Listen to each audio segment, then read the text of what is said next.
प्रिय भक्तों, आप सभी का हमारे YouTube चैनल इंडियन काउबॉयज में स्वागत है। आप सभी जानते हैं कि आज से माता के नवरात्रे शुरू हो गए हैं और सभी घर में माता की पूजा अर्चना हो रही है। सभी घरों में माता की चौकी स्थापित की गई है। तो आज हम आपको दुर्गा सप्तशती के पहले अध्याय को सुनाते हैं। महर्षि मार्कंडे बोले, भगवान सूर्य के पुत्र शार्ङ्गी की उत्पत्ति की कथा को मैं विस्तार से आप सबको बताता हूँ। कृपया ध्यान से सुनिए। सूर्य की छाया से उत्पन्न शार्ङ्गी जगजननी माँ माया की कृपा से जैसे मनवंतर के अधिपति बने थे, वह कथा मैं आपको विस्तार से सुनाता हूँ। प्राचीन काल में सवरोचिस मनवंतर में चैत्रवंशी राजा सूरत समस्त पृथ्वी के चक्रवर्ती राजा थे।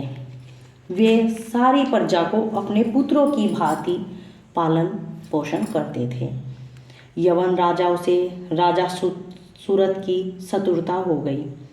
दुष्ट दलन राजा सूरत से उनका भयंकर युद्ध हुआ और थोड़ी सेना कोस होने से यवन राजाओं ने सूरत को हरा दिया। राजा अपने नगर में आकर ही राज्य करने लगा, तो भी अन्य शत्रुओं ने राजा सूरत पर चढ़ाई कर दी और नगर में भी दुराचारी मंत्रियों ने राजा का कोष, सैन्य और समस्त वस्तुएं छीन ली तथा राजा सूरत हार कर अकेला ही घोड़े पर सवार हो शिकार खेलने के बहाने घोर जंगल में चला गया। वहाँ पर उसने देखा कि एक सुंदर आश्रम बना हुआ है, जो कि महर्षि मेधा का आश्रम था। वहाँ अहिंसक सिंह आदि पशुओं तथा शिष्यों और मुनियों से शोभित आश्रम था। वहाँ बैठे हुए महर्षि मेधा को राजा सूरत ने नमस्कार किया और मुनि से उचित सत्कार पाकर कुछ समय तक इधर उधर फिरता हुआ उसी आश्रम में रहने लगा। कुछ काल के बाद फिर वह अपने राज्य तथा प्रजा की चिंता से विचरने लगा कि जिस राज्य को मेरे पूर्वजों ने भली भांति चलाया और पालन किया था, वह आज मुझसे चला गया। वे दुष्ट मंत्री राज्य का पालन धर्म नीति के अनुसार कर रहे होंगे या नहीं, और मेरा मुख्य हाथी जो दुश्मनों के वश में हो जाने से क्या क्या कष्ट भोग रहा होगा। जो मेरे आज्ञाकारी नौकर थे, प्रशंसा से धन और भोजन प्राप्त करते थे, अब वे भी दुष्ट राजाओं के आश्रय में रहकर कष्ट पाते होंगे। मंत्री राज्य के धन को कुमार्ग में व्यर्थ अपव्यय करते होंगे। जो धन मेरे पूर्वजों ने बड़े कष्ट से संग्रह किया था, वह तो नष्ट हो गया होगा। इस प्रकार वह राजा राज्य की सभी बातों की चिंता करने लगा। कुछ समय पश्चात एक दिन आश्रम के समीप एक वैश्य को आते देखा तो राजा ने उससे पूछा, अरे भाई, तुम कौन हो? यहाँ क्यों आए हो? तुम्हारा यह मलिन मुख शोकायुक्त दिखाई पड़ता है। राजा सूरत की बातों को सुनकर उस समाधि नाम के वैश्य ने राजा सूरत से कहा, हे राजन, मैं समाधि नाम का वैश्य हूँ। मेरा जन्म धनवान कुल में हुआ। मेरे दुष्ट स्त्री पुत्र आदि ने मुझे धन के लोभ से घर से निकाल दिया है, मेरा धन छीन लिया है और मैं धन स्त्री पुत्र से रहित हूँ। अब मैं अकेला दुखी होकर इस वन में आया हूँ। मुझे अपनी स्त्री तथा बंधुओं का कुछ भी पता नहीं है। मैं यहाँ रहने के कारण अपनी स्त्री पुत्र तथा स्वजनों की परिस्थिति को नहीं जानता कि वे इस समय अपने स्थान पर सुखी होंगे या फिर दुखी। मैं यह भी नहीं जानता कि मेरे पुत्र सदाचारी है या फिर व्यभिचारी बन गए हैं। राजा बोला, जिन स्त्री पुत्र ने धन के लोभ में आपको घर से निकाल दिया, फिर आपका मन उनमें क्यों जाता है? वैश्य बोला, आपने मेरे विषय में जो बात कही है वह सब वास्तव में सत्य है, परंतु मैं क्या करूं? मेरे चित्त में कठोरता उत्पन्न नहीं होती। जिन पुत्रादि ने धन के लोभ में आकर मुझे घर से निकाल दिया है, मेरा चित्त फिर भी उन्हीं में आसक्त रहता है। यह जानते हुए भी मैं अनजान हो रहा हूँ। मेरा मन स्त्री पुत्रादि में आसक्त हो रहा है। और इसी से उद्रश्वास चल रहे हैं। मुझे इसका दुख है और मन खिन्न है। इन स्वजनों के निर्मोही होने पर भी मेरे मन में उनके प्रति प्रेम है। मार्कंडेय जी बोले, हे धीरश्रेष्ठ, तत्पश्चात राजा सूरत और समाधि वैश्य दोनों मिलकर मेधा मुनि के समीप गए और प्रणाम करके बैठकर मेधा ऋषि से कथा प्रसंग करने लगे। राजा बोला, हे भगवान, मैं आपसे एक बात पूछना चाहता हूँ, आप कृपया करके बताओ। हे महाराज, मेरा वन वश में नहीं है, इससे मुझे दुख है।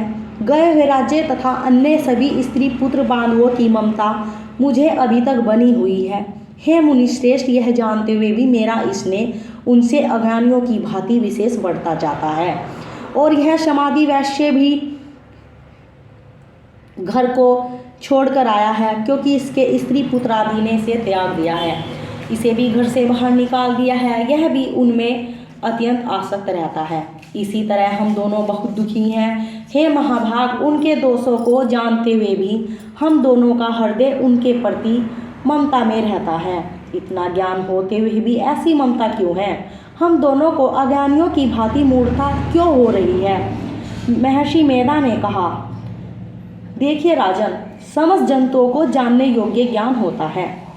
सभी प्राणी पृथक पृथक होते हैं। कोई दिन में नहीं देखते, कोई रात्रि में नहीं देखते, और कोई दिन रात्रि में समान दृष्टि से देखते हैं। सभी पुरुष ज्ञान युक्त है, यह सत्य है, इसमें संदेह नहीं है। केवल उनमें ही नहीं, सभी पशु पक्षी मृग आदि में भी मनुष्यों की भांति ज्ञान होता है। जैसे मनुष्य में आहार आदि की इच्छा उत्पन्न होती है, वैसे ही पशु पक्षी आदि में भी आहार विहार निद्रा मैथुन आदि की इच्छा उत्पन्न होती है। ज्ञान होने पर भी पक्षियों की भांति भूखे होने पर भी ममतावश अपने बच्चों को चोंच में इसने से चुगा देकर प्रसन्न होते हैं। हे राजन, मनुष्य भी अपने पुत्र पौत्रों के साथ इसी भांति बर्ताव करते हैं। वह पालन पोषण इस इच्छा से करते हैं कि जब हमारी वृद्धा अवस्था आएगी तब वह भी हमारा पालन पोषण जरूर करेंगे। क्या तुम्हें नहीं पता कि पुत्र आदि उनका पालन पोषण न भी करे तो भी माता पिता तो करते ही हैं, क्योंकि विश्व की स्थिति को रखने वाली महामाया के प्रभाव से वे मोह के गड्ढे में डाल दिए गए हैं। इसमें आश्चर्य नहीं है, क्योंकि वह भगवान की महामाया है। वह भगवती देवी बड़े बड़े ज्ञानियों के चित्त को जबरदस्ती खींचकर मोह में डाल देती है। इस देवी ने ही चराचर विश्व को उत्पन्न किया है, और यह देवी प्रसन्न होकर भक्तों को वरदान देती है, जिससे मुक्ति मिलती है। वह भक्ति की परम हेतु और सनातनी ब्रह्मा ज्ञान स्वरूपा विदा है। यह भगवती ही सांसारिक बंधुओं की सर्वेश्वरी है। राजा बोला, हे भगवान, आप जिसे महामाया कहते हैं वह कौन सी देवी है? वह उत्पन्न कैसे हुई और उसका कार्य क्या है? उसका जैसा भी स्वभाव स्वरूप उत्पत्ति आदि है, मैं आपसे सुनना चाहता हूँ। सो कृपया करके मुझे सुनाइए। ऋषि ने कहा, वह देवी नित्य है और सब चराचर में व्याप्त है, तथापि उसकी उत्पत्ति अनेक भांति से है। उस कथा को तुम मुझसे सुनो। यह भगवती देवताओं की कार्य सिद्धि को उत्पन्न होती है और अजन्मा उत्पन्न कहलाती है। जब भगवान विष्णु संपूर्ण विश्व को त्याग अंत ही जल में जल करके योग निद्रा में शेष शैया पर शयन कर रहे थे, उस समय विख्यात मधु और कैटभ नाम के दो घोर असुर भगवान विष्णु के कान के मैल से पैदा होकर और ब्रह्मा जी को मारने को तैयार हो गए। ब्रह्मा जी विष्णु भगवान के नाभि कमल पर स्थित रहते हैं। उन दोनों भयंकर असुरों को मारने को आता देखकर और विष्णु भगवान को सोया हुआ देखकर ब्रह्मा जी की योग निद्रा की प्रशांतता एक रात मन से स्तुति करने लगे, जिससे भगवान विष्णु के नेत्रों से महामाया अपना प्रभाव हटा ले और स्वयं विष्णु भगवान जाग पड़े। वह योग माया विश्वेश्वरी जगन माता स्थिति संहार करने वाली भगवान विष्णु की अतुल तेज वाली निद्रा स्वरूपा अनुपम शक्ति है।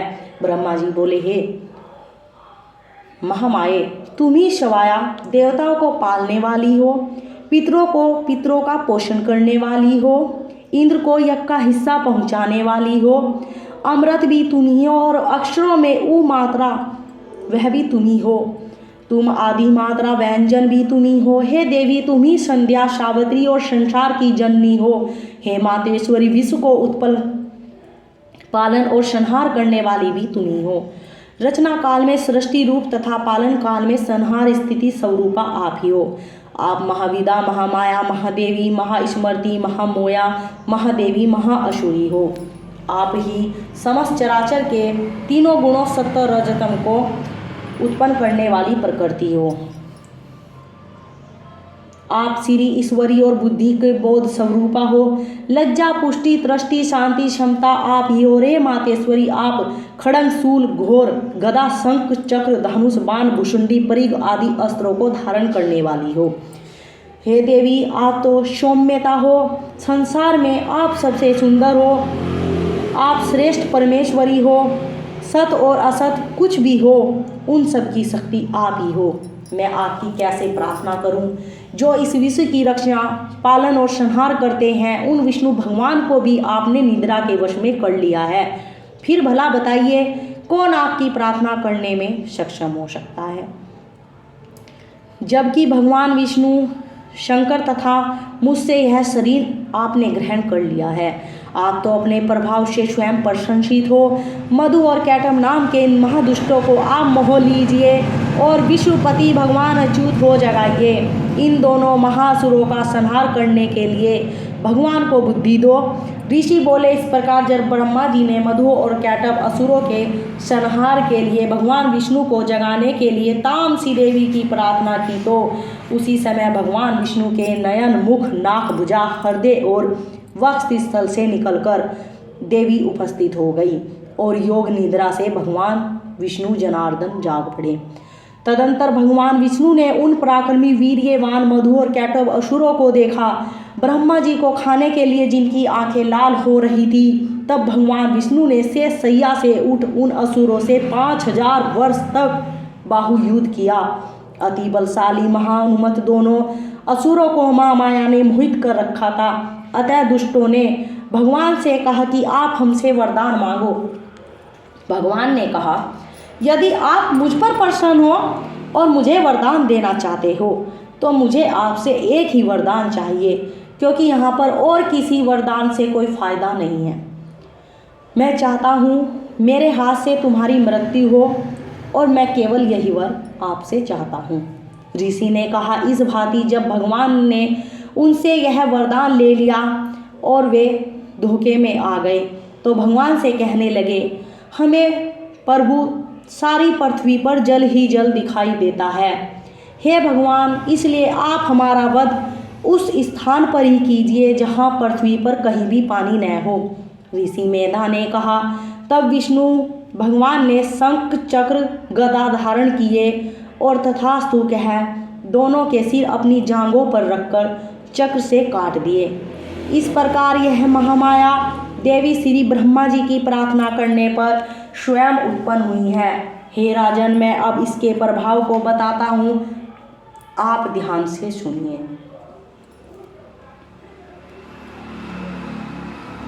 तो इसी के साथ दुर्गा सप्तशती का पहला अध्याय समाप्त होता है।